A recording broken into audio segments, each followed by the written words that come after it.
Simulan natin ang pagdiriwang sa ngalan ng Ama, ng Anak at ng Espiritu Santo. Amen. Ang pagpapala ng ating Poong Jesus Nazareno, ang pag-ibig ng Diyos Ama, at ang pagkakaisang hatid ng Espiritu Santo ay sumainyong lahat.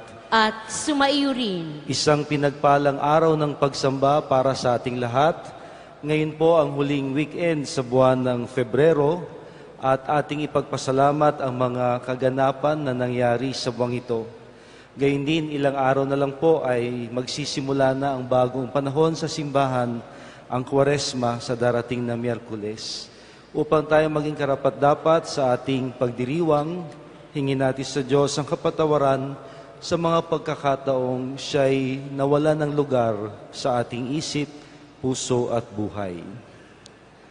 Inaamin ko sa makapangyarihang Diyos at sa inyo mga kapatid, na lubha akong nagkasala sa isip, salita at sa gawa at sa aking pagkukulang.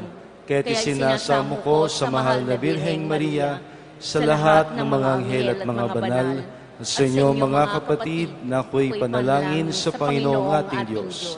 Kaawaan tayo ng makapangyarihang Diyos, patawarin tayo sa ating kasalanan at ihatid tayong lahat sa buhay na walang hanggan. Amen.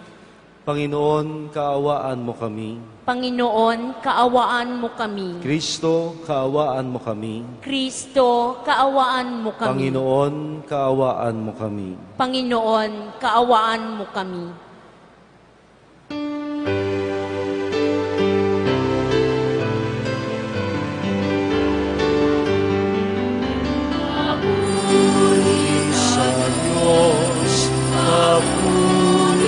Sa Diyos, papuri sa Diyos sa kaitaasan, at sa lupa'y kapayapaan, at sa lupa'y kapayapaan sa mga taong kinalulugdan niya. Pinupuri ka namin, sinasapakan namin, ipinagpupuni ka namin, pinasasalamatan ka namin, dahil sa dakila mong angking kapurihan, Panginoong Diyos, Hari ng langit, Diyos amang makapangyarihan sa lahat, Panginoong Jesucristo, bugtong na anak, Panginoong Diyos, Kordero ng Diyos,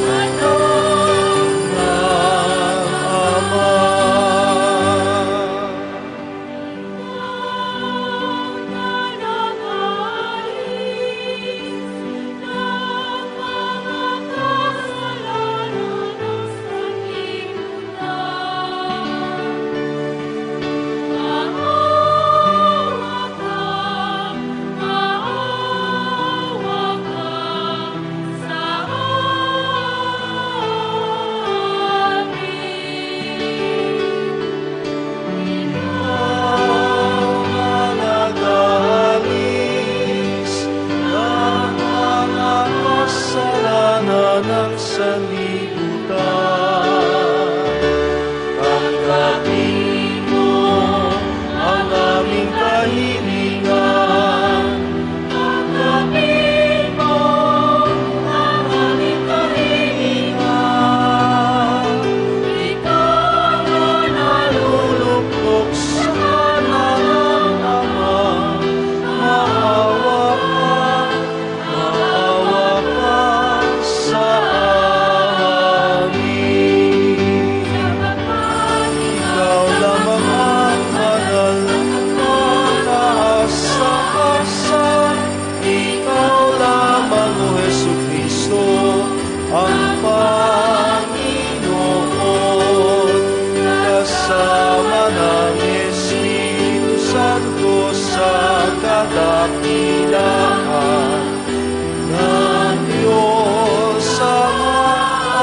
Manalangin tayo. Ama naming makapangyarihan, ipagkaloob mong maitaguyod ang sanlibutan sa matiwasay na pag-iral, ayon sa layunin mo para sa aming kapakanan, sa pagsamba sa iyo ng may panatag na kalooban. Hinihiling namin ito sa ngalan ni Jesucristo, kasama ng Espiritu Santo, magpasawalang hanggan. Amen.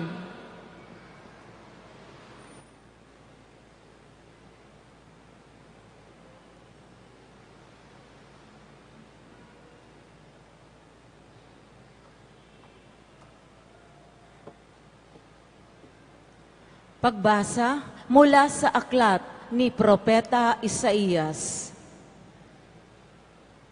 Ang sabi ng mga taga-Jerusalem, pinabayaan na tayo ng Panginoon. Nakalimutan na niya tayo. Ang sagot ng Panginoon, malilimot kaya ng ina ang sarili niyang anak?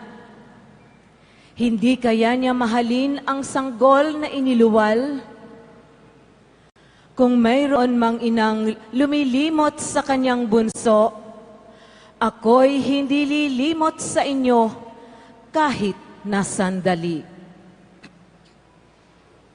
Ang salita ng Diyos. Salamat sa Diyos.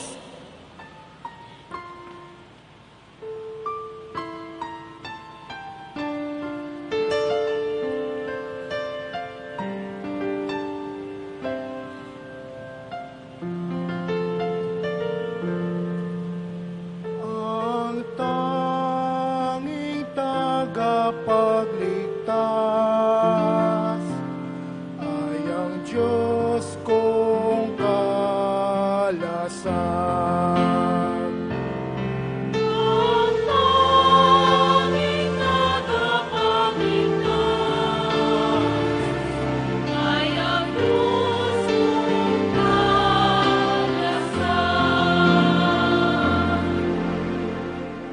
Sa Diyos lamang ako tanging umaasa. Ang kaligtas ay nagbubuhat sa Kanya. Tanging Siya lamang ang tagapagligtas, tagapagtanggol ko at aking kalasag. Akin ang tagumpay sa lahat ng oras.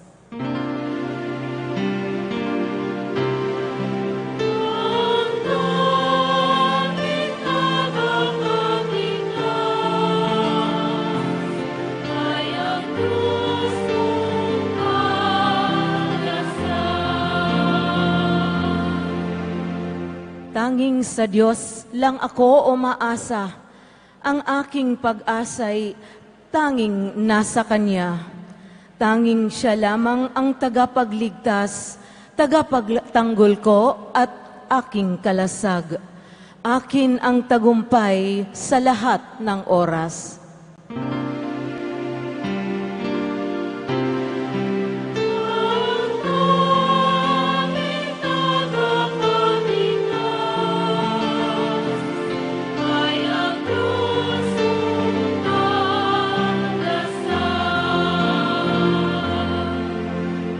Ang kaligtasan ko't aking karangalan ay buhat sa Diyos na sa Kanya lamang. Malakas ko siyang tagapagsanggalang, matibay na muog na aking kanlungan. Mga kababayan, sa lahat ng oras, magtiwala sa Diyos. Sa Kanya ilagak ang inyong pasaning ngayong dinaranas. Siya ang kublihang sa ating lulunas.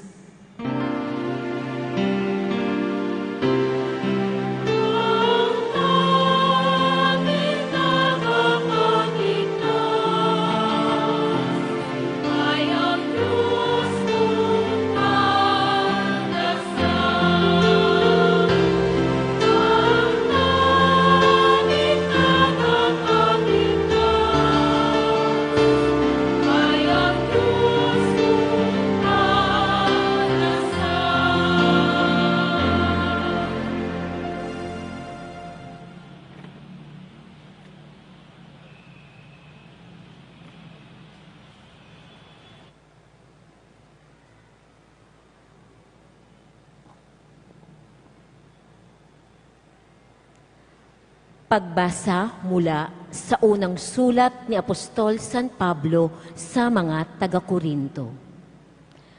Mga kapatid, kami mga lingkod ni Kristo at katiwala ng mga hiwaga ng Diyos. Ganyan ang dapat na maging palagay ninyo sa amin. Ang katiwalay kailangang maging tapat sa Kanyang Panginoon. Walang anuman sa akin ang ako'y hatulan ninyo o ng alinmang hukuman ng tao. Ni ako may di humahatol sa aking sarili. Walang bumabagabag sa aking budhi, ngunit hindi nangangahulugang ako'y walang kasalanan. Ang Panginoon ang humahatol sa akin, kaya't huwag kayong humatol ng wala sa panahon. Maghintay kayo sa pagdating ng Panginoon. Ilalantad niya ang mga bagay na ngayoy natatago sa kadiliman at ipapahayag ang mga lihim na hangarin ng bawat isa. Sa panahong iyon, bawat isa'y tatanggap ng papuring na uukol sa kanya mula sa Diyos. Ang salita ng Diyos. Salamat sa Diyos.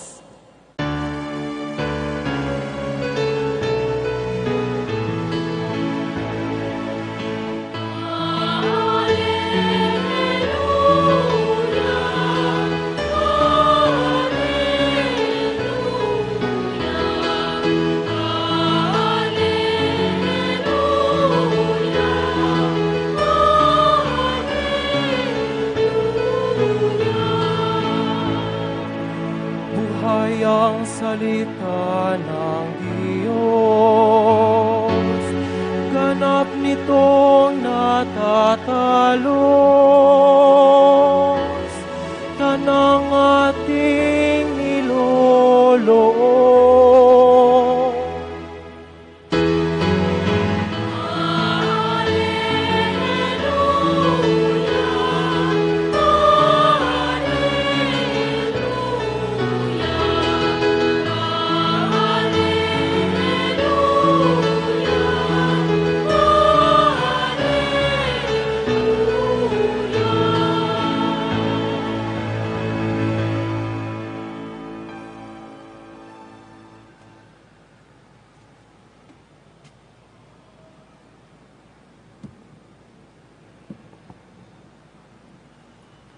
Sumainyo ang Panginoon. At sumaiyo rin. Ang mabuting balita ng Panginoon ayon kay San Mateo. Papuri sa iyo, Panginoon.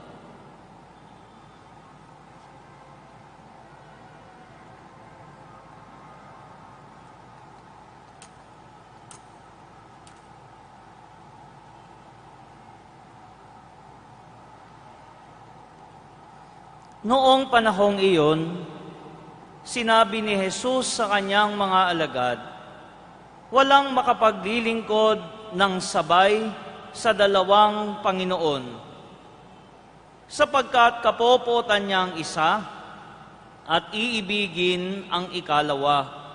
Paglilingkuran ng tapat ang isa at hahamakin ang ikalawa. Hindi kayo makapaglilingkod ng sabay sa Diyos at sa kayamanan. Kaya't sinasabi ko sa inyo, huwag kayong mabagabag tungkol sa pagkain at inumin na kailangan ninyo upang mabuhay, o tungkol sa damit na kailangan ng inyong katawan. Hindi ba't ang buhay ay higit na mahalaga kaysa pagkain at ang katawan kaysa pananamit? Masdan ninyo ang mga ibon, hindi sila naghahasik ni nagaani, o kaya'y nagtitipon sa bangan. Gayunman, pinakakain sila ng inyong amang nasa langit. Hindi ba't higit kayong mahalaga kaysa mga ibon? Sino sa inyo ang makapagpapahaba ng kanyang buhay ng kahit isang oras sa pamamagitan ng kanyang pagkabalisa. At bakit kayo nababagabag tungkol sa pananamit? Isipin ninyo kung paano sumisibol ang mga bulaklak sa parang. Hindi sila nagpapagal ni humahabi man. Ngunit ito ang sasabihin ko sa inyo, maging si Solomon ay hindi nakapagsuot ng kasing ganda ng isa sa mga bulaklak na ito. Bagamat napakariringal ang mga damit niya. Kung ang mga damo sa kabukirin na nabuhay ngayon at kinabukasan ay ginagatong sa kalan, ay dinaramtan ng Diyos, kayo pa kaya kay liit ng pananalig ninyo sa Kanya. Kaya't huwag kayong mabalisa tungkol sa inyong kakanin, iinumin o daramtin, sapagkat ang mga bagay na ito ang kinahuhumalingan ng mga taong wala pang pananalig sa Diyos. Alam ng inyong amang nasa langit na kailangan ninyo ang lahat ng ito. Ngunit pagsumikatan ninyo ng higit sa lahat ang pagharian kayo ng Diyos at mamuhay ng ayon sa Kanyang kalooban at ipagkakaloob niya ang lahat ng kailangan ninyo. Kaya huwag ninyong ikabahala ang para sa araw ng bukas. Sa kanan ninyo harapin kapag ito'y dumating. Sapat na sa bawat araw ang kanyang mga suliranin. Ang mabuting balita ng Panginoon. Pinupuri ka namin, Panginoong Yesukristo.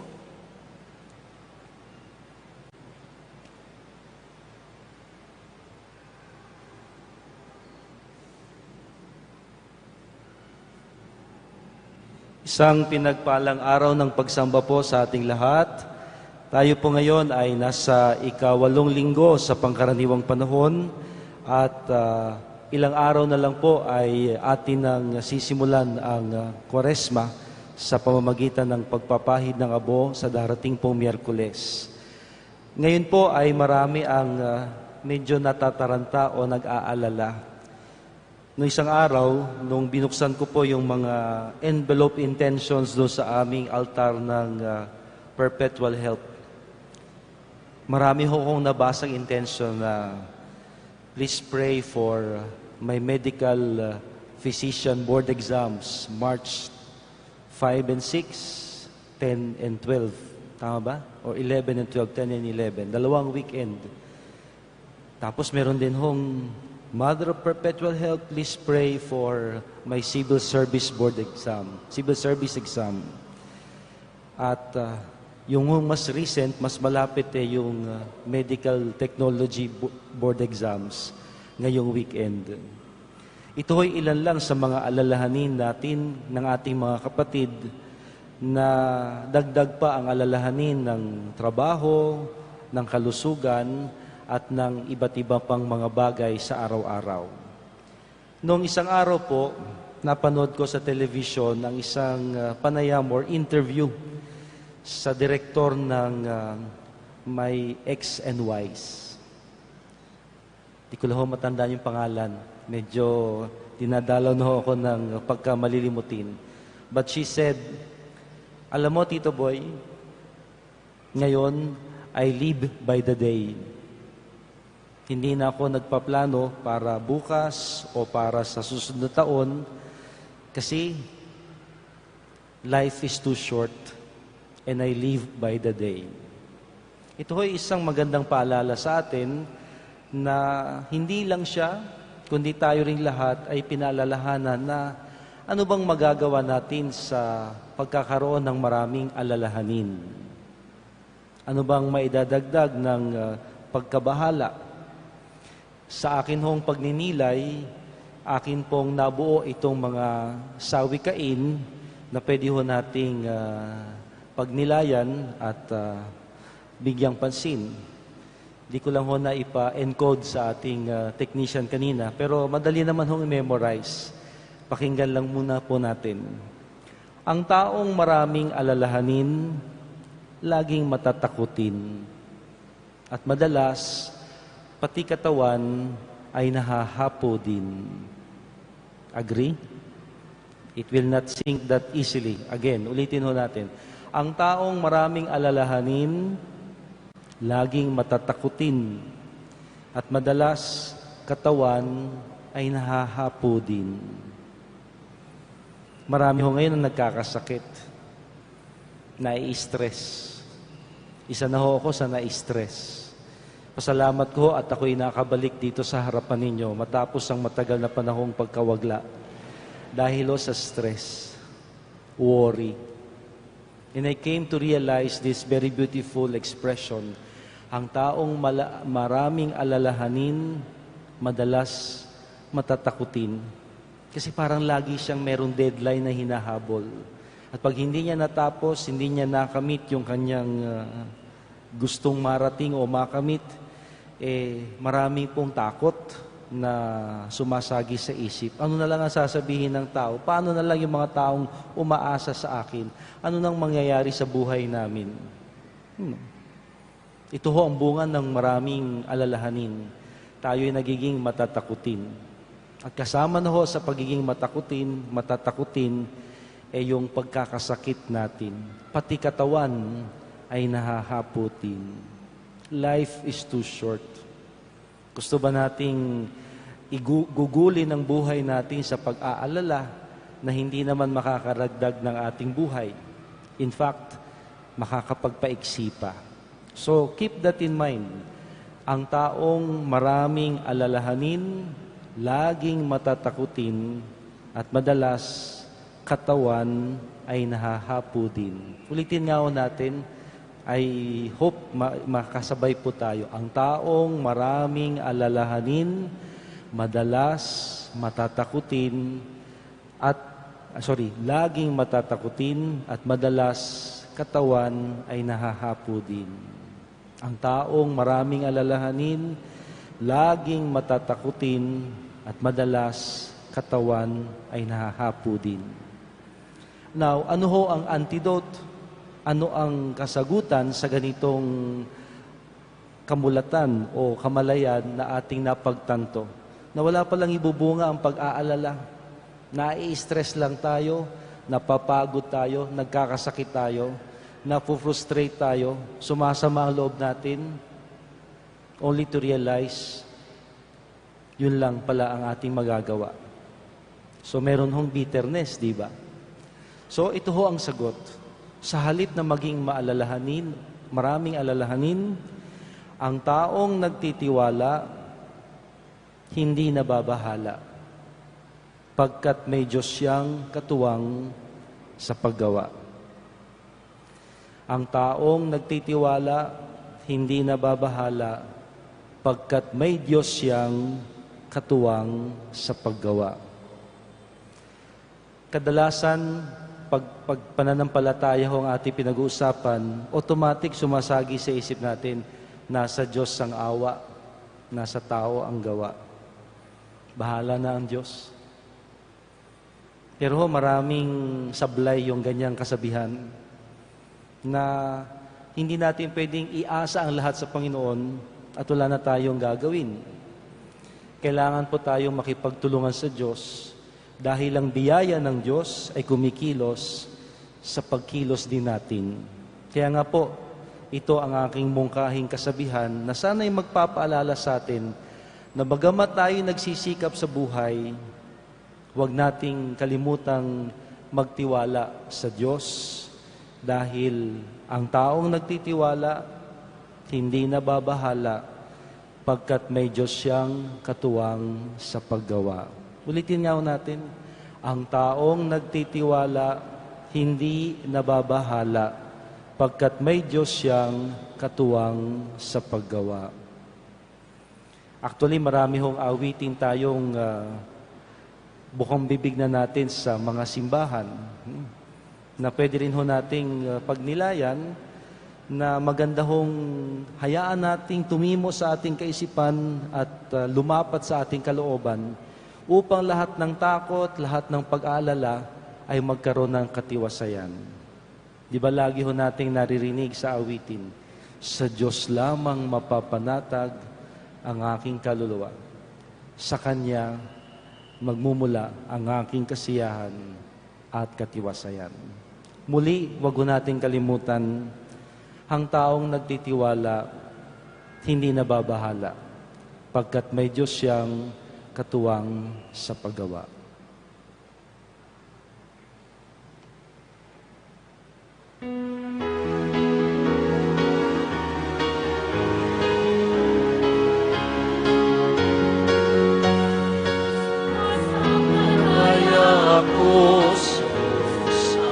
Makapangyarihan sa lahat na may gawa ng langit at lupa.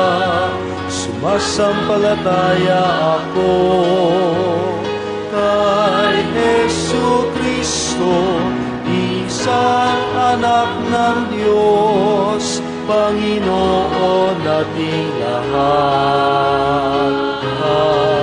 Nagkatawang tao siya, lalang ng Espiritu Santo, ipinanganak ni Santa Mariang Birhen.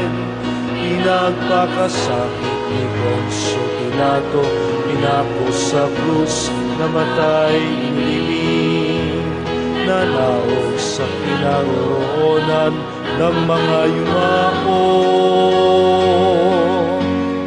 Ay ikatong araw na buhay na magmuli, umakyat at sa langit, naluluklok sa kanan ng Diyos, sa makapangyarihan sa lahat. Doon nagmumula panirito at uhukom sa nangabubuhay at nangamatay.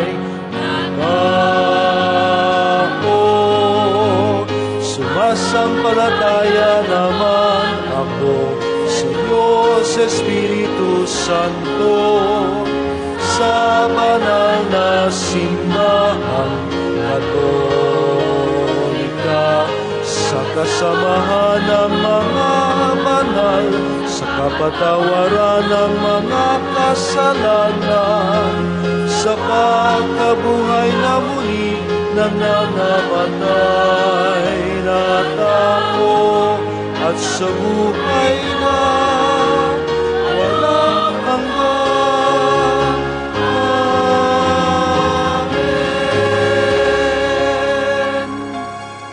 Minamahal kong mga kapatid, idalangin natin na mangyari ang mga sinabi sa atin ng Panginoong Jesucristo.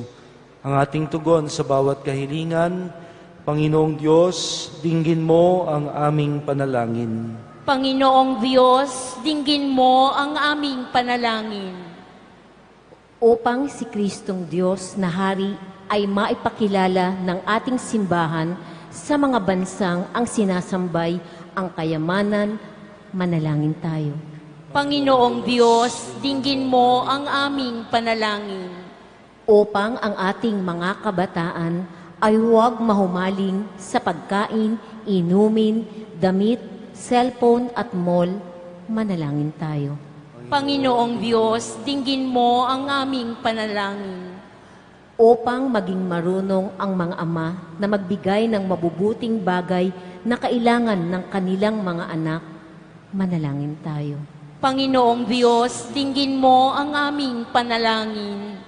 Upang ang mayayaman ay tumulong sa mahihirap na dinaanan ng kalamidad, manalangin tayo. Panginoong Diyos, dinggin mo ang aming panalangin. Pagdasal po natin ang mga Medical Technology Board Examinees ngayong weekend, gayon din ang mga naghahanda para sa Civil Service Exams, Pharmacy Board, at Physician Board Exams sa mga darating na araw. Kasihan mo rin, Panginoon, ang lahat ng mga naghahanap trabaho dito at sa ibang bansa.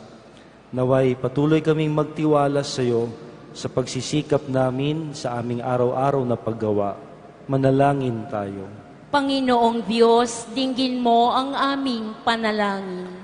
Kasihan mo rin, Panginoon, ang mga kababayan naming biktima ng sunog, ng kaguluhan, ng lindol, at silang mga namatayan dala ng karahasan. Manalangin tayo. Panginoong Diyos, dinggin mo ang aming panalangin. At para sa lahat ng ating mga mahal sa buhay na malayo sa ating piling, naway wala kaming ipag-alala sa kanila, sapagkat naniniwala kaming sila'y sinasamahan mo sa tuwina. Manalangin tayo. Panginoong Diyos, dinggin mo ang aming panalangin. Sa katahimikan, ipagkatiwala po natin sa Panginoon ang lahat ng ating mga alalahanin at pangangailangan.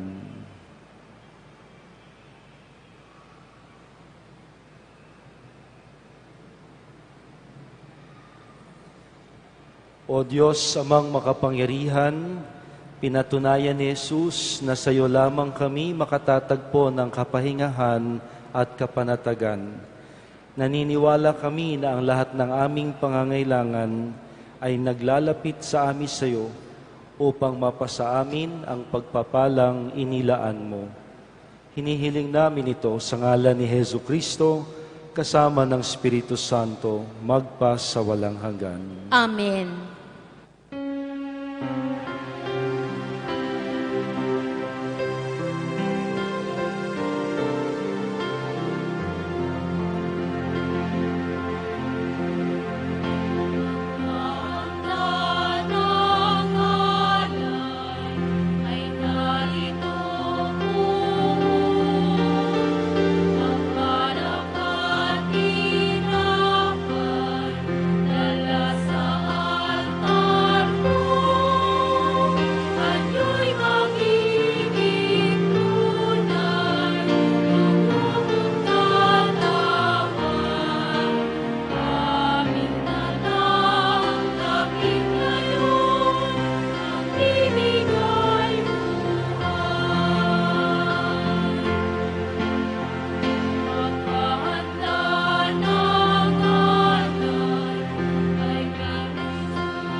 Manalangin tayo mga kapatid upang itong ating mga paghahain, kasama ng ating mga pasasalamat, kahilingan, at mga taong ipinagdarasal ay maging kalugod-lugod nawang lahat sa Diyos na makapangyarihan.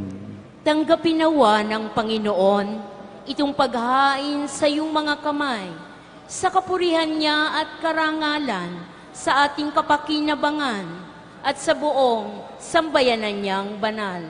Ama naming lumikha, ipinagkakaloob mo ang mga dapat ialay upang aming sambahin ang iyong ngalan.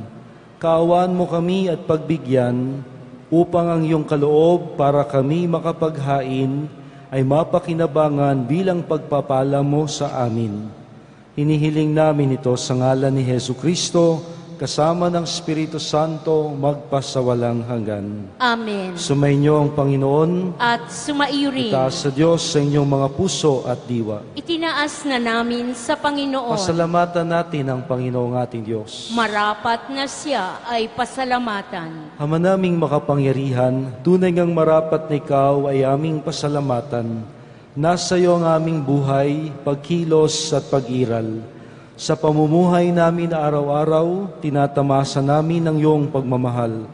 Sa pag-ibig mong ipinunla sa sangkatauhan, ang Espiritu Santo ay unang aning bigay ni Jesus na iyong anak na naglagak sa amin ng katiyakang nakalaang mabuhay kami sa piling mo kailanman.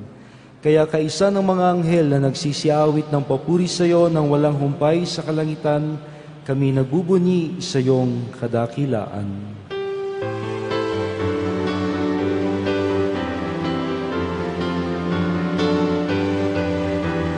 Santo, Santo, Santo, Diyos makapangyarihan, puspos ng walhati ang langit at lupa. Hosana sa kaitaasan, pinagpalang narito sa ngalan ng Panginoon. Hosana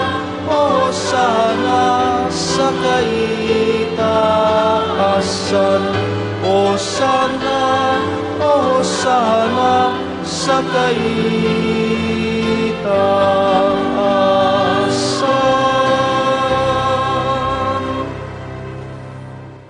Ama naming banal, ikaw ang bukal ng tanang kabanalan. Kaya't sa pamamagitan ng iyong Espiritu, gawin mong banal ang mga kaloob na ito, upang para sa amin ay maging katawan at dugo ng aming Panginoong Hesukristo. Bago niya pinagtiis ang kusang loob na maging handog, hinawakan niya ang tinapay. Pinasalamatan kanya, pinaghati-hati niya iyon, iniabot sa kanyang mga alagad na ang sabi, "Tanggapin ninyong lahat ito at kanin. Ito ang aking katawan na ihahandog para sa inyo."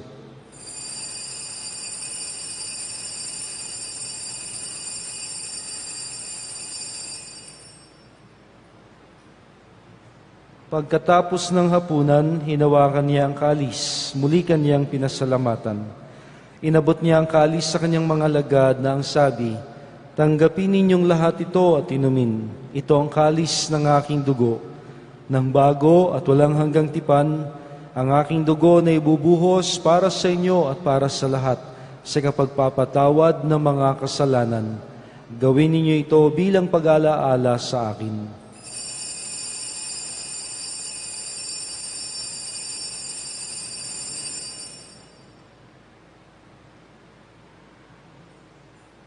Ipagbunyi natin ang misteryo ng pananampalataya.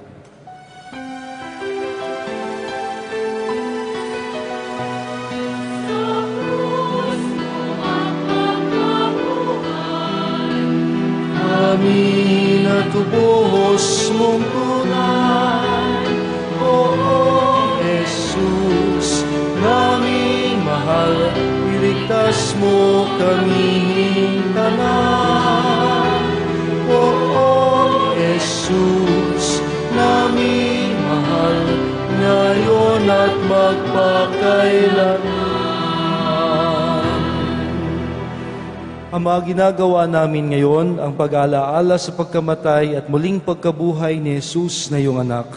Kaya't iniaalay namin sa iyo ang tinapay na nagbibigay buhay at ang kalis na nagkakaloob ng kaligtasan.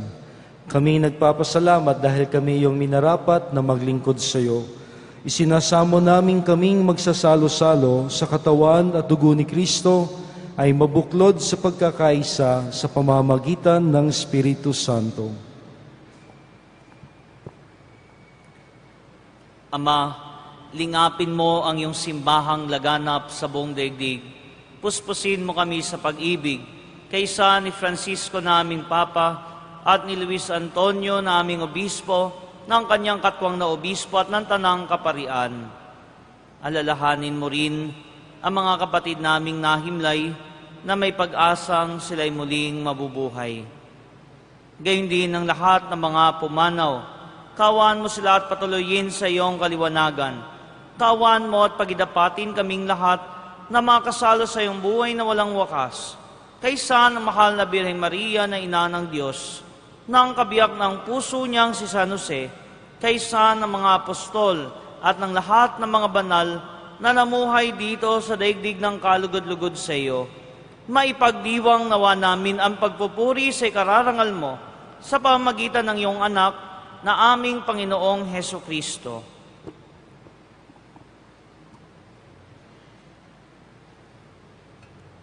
Sa pamamagitan ni Kristo, kasama niya at sa Kanya, ang lahat ng parangal at papuri ay sa iyo, Diyos Amang makapangyarihan, kasama ng Espiritu Santo, magpasawalang hanggan.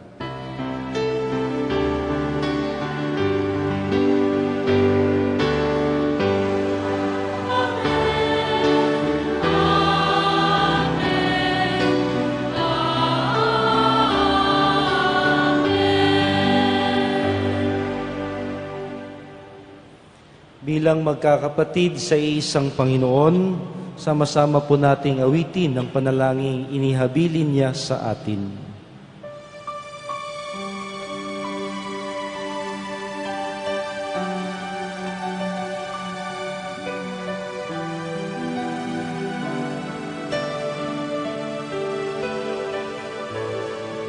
Ama namin, sumasalangit ka, sambahin ang ngalan mo. Mapasa amin ang kaharian mo, sundin ang loob mo. Dito sa lupa para ng sa langit, bigyan mo po kami ngayon ng aming kakanin sa araw-araw at patawarin mo kami sa aming mga sala para ng pagpapatawad namin sa nagkakasala sa amin. At huwag mo kaming ipahintulot sa tukso, at iadya mo kami sa lahat ng masama.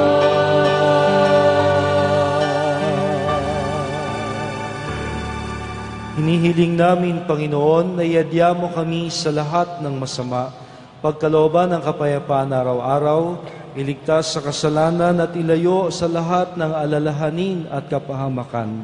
Samantalang aming pinananabikan ang dakilang araw ng pagpapahayag ng tagapagligtas naming si Hesu Kristo.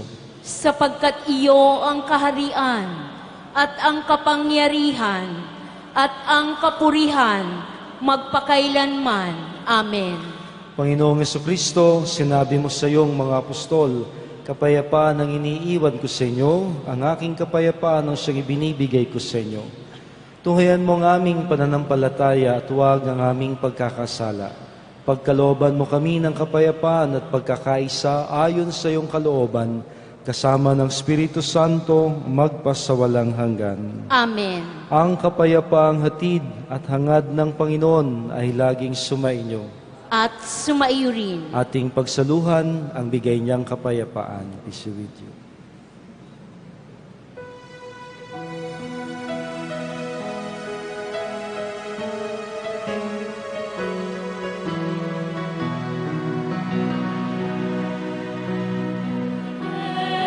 O ng Diyos na nag-aalis ng mga kasalanan ng mundo, maawa ka sa amin. Kordero ng Diyos, maawa ka. Kordero ng Diyos na nag-aalis ng mga kasalanan ng mundo. Maawa ka sa amin, Kordero ng Diyos, maawa ka. Kordero ng Diyos na nag-aalis ng mga kasalanan ng mundo, ipagkaloob mo sa amin ang kapayapaan.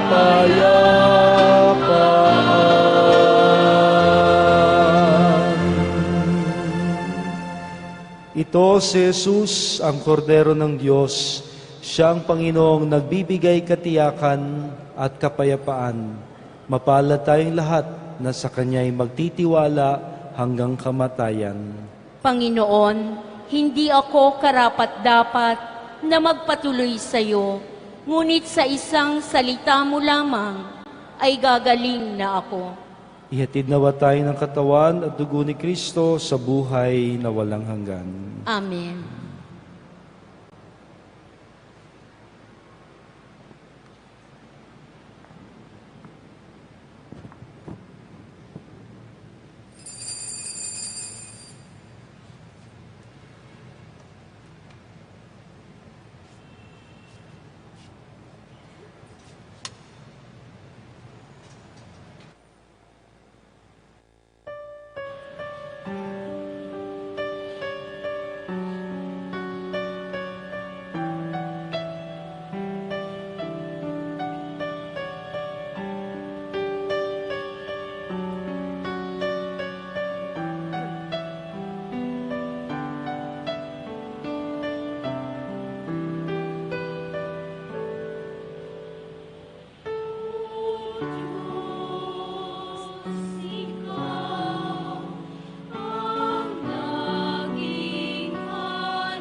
Manalangin tayo.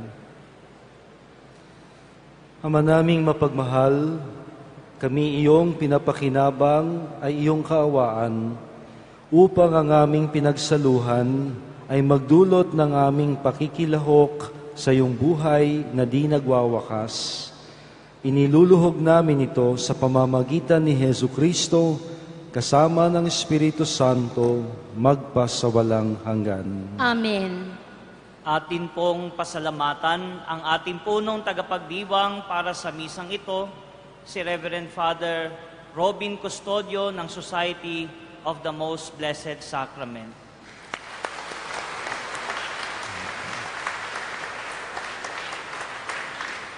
Announcement. Sa darating na unang araw ng Marso, ang Ash Wednesday, na siyang simula ng panahon ng Kwaresma, sa kinagabihan ng Martes, bago ang Ash Wednesday, idaraos po ang pagsusunog ng mga lumang palaspas na binasbasan at ginamit noong nakaraang Palm Sunday. Ang abong mula rito ang siyang gagamitin sa Ash Wednesday. Inaanyayahan po kayong dalhin ang inyong mga lumang palaspas sa ating parokya, lalo na sa paglahok sa gawaing ito. Ang pagdiriwang na ito sa gabi ng Pebrero 28, pagkatapos ng huling misa sa ika-6 ng gabi, ito ay makatutulong na tayo ay maihanda sa pagbubukas ng panahon ng Kwaresma. Inaanyayahan po kayong dumalo at dalhin ang inyong mga lumang palaspas. Maraming salamat po. Sumainyo ang Panginoon. At sumaiyo rin. Mahal na pong Jesus Nazareno, inihayag mo sa pamamagitan ng krus ang walang maliw na pag-ibig ng Diyos sa sangkatauhan. Pakinggan po ninyo ang kahilingan ng iyong angkan na nagsusumamo sa iyo. Makamtan nawa nila ang iyong masaganang katugunan at tanggapin ang kasagutan ng may utang na loob at pasasalamat na tinatanaw. Sa pamamagitan ng bendisyong ito, naway maalaala nila ang pangako nila noon sa binyag na ikaw ay kanilang iibigin at paglilingkuran bilang Panginoon magpasawalang hanggan. Amen. At pagpalain kayong lagi ng makapangyarihang Diyos, ang Ama, ang Anak, at ang Espiritu Santo. Amen. Tapos na po ang ating banal na misa. Humayo tayo at laging magtiwala sa Diyos. Salamat sa Diyos.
sa iyo.